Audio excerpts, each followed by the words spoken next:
জীবন যত কঠিন মায়ের ভালোবাসা তত গভীর। আসসালামু আলাইকুম, আপনারা সবাই কেমন আছেন? আশা করছি যে যেখান থেকে আমার এই ভিডিও দেখেন সবাই অনেক ভালো আছেন। আল্লাহ তাআলার অশেষ রহমতে আলহামদুলিল্লাহ আমরাও ভালো আছি। তো আজকে আবার আমার ছেলেকে সাদা পাঞ্জাবি পরিয়ে আমি মাদ্রাসায় পাঠাইছি।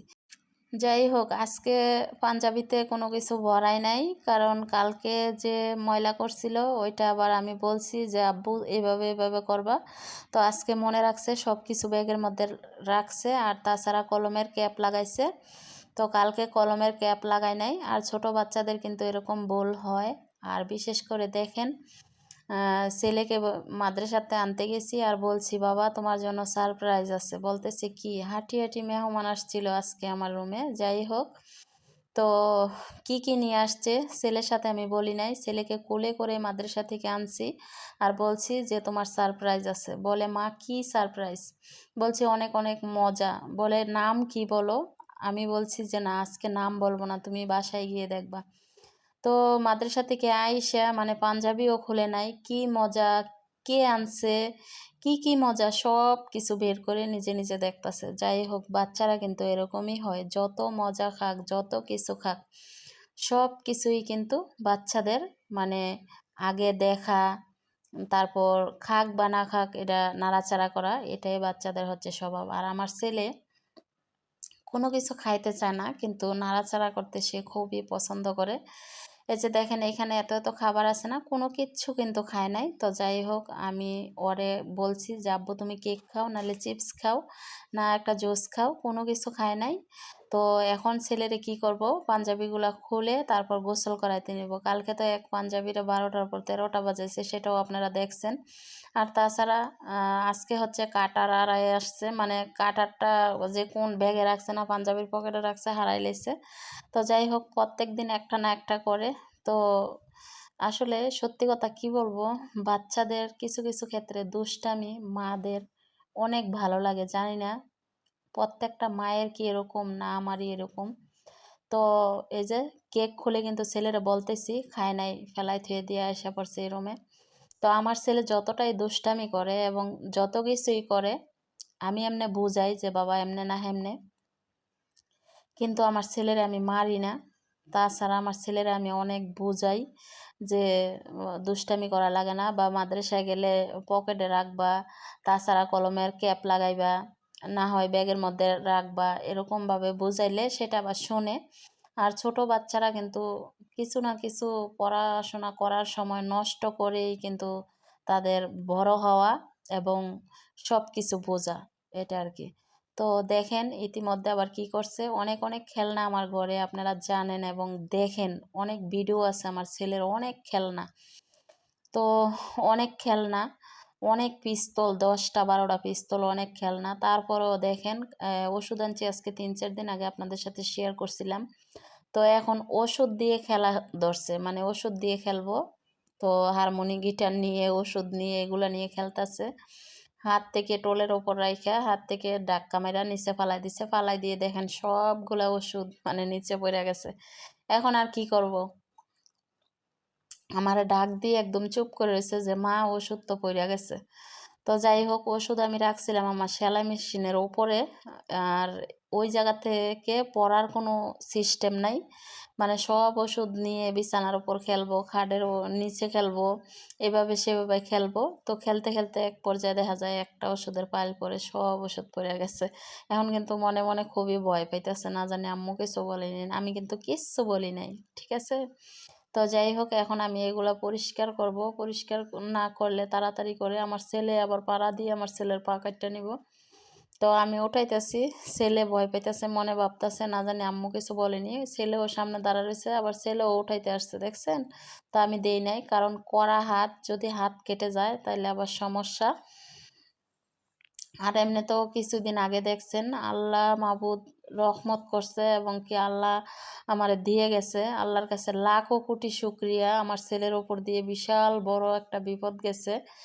তো তার জন্য হচ্ছে আমি আমার ছেলেরে খুব কেয়ার করি। কেয়ার করার মধ্যেও কিন্তু আমার রুমের ভিতর থাইকে ওই ছেলে এটা সেটা নষ্ট করে, তারপরেও ভালো আছে। আমার ছেলের হাত ভাঙা পা ভাঙা এগুলার তো কোনো ভয় নাই, আমার ঘরে যা করে করুক।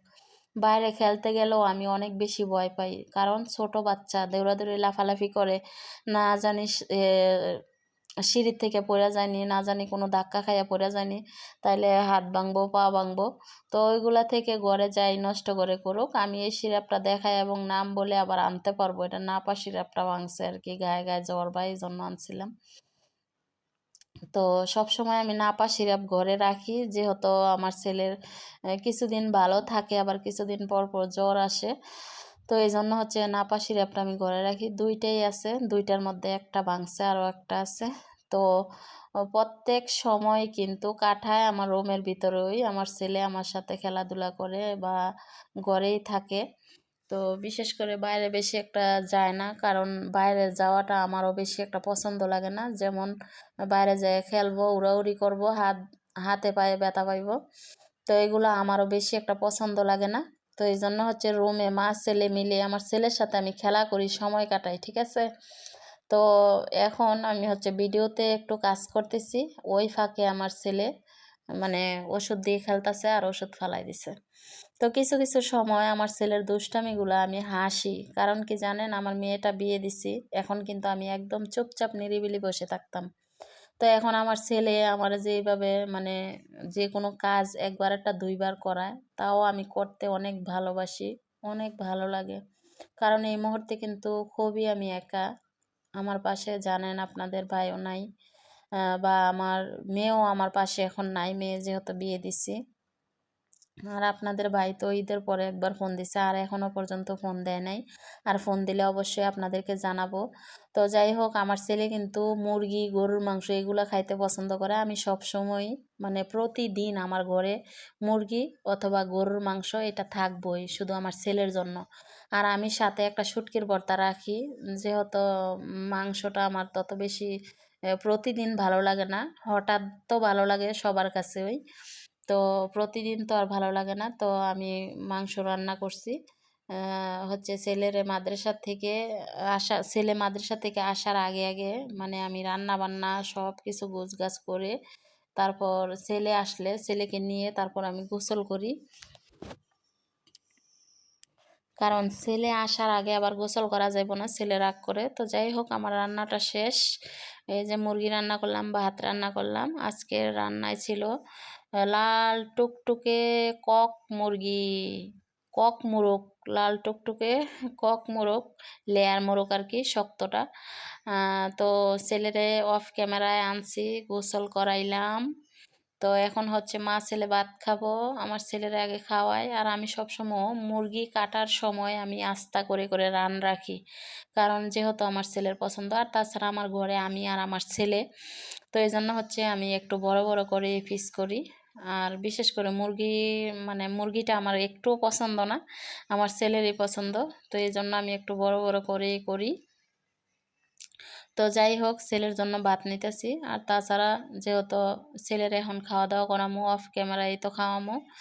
তো সবাই ছেলের জন্য দোয়া করবেন এবং আমার জন্য দোয়া করবেন, যাতে প্রতিদিন আপনাদের মাঝে আমি একটু হাসি খুশি থেকে ভিডিও আপলোড করতে পারি, দিতে পারি। তো আসলে আমি খুবই চেষ্টা করি যে আপনাদের মাঝে একটু ভালো করে ভিডিও দেওয়ার। আর ভালো করে ভিডিও দেওয়ার পিছনে যে আমার কতটা কষ্ট আছে একমাত্র আমি জানি, আর কেউ জানেন না। আর আপনাদেরকে আমি বুঝাইয়া বলতেও পারি না, হ্যাঁ, আপনাদেরকে আমি বুঝাইয়া বলতেও পারি না। আমার মনের ভিতর কষ্ট শুধু আমার মনের ভিতরেই কুরে কুরে খায়। যাই হোক, অনেক কথা বলছি, সবাই ভালো থাকবেন, সুস্থ থাকবেন। অফ ক্যামেরায় ছেলেরা খাওয়াবো। আজকের ভিডিও এখানে শেষ করছি, আল্লাহ হাফেজ।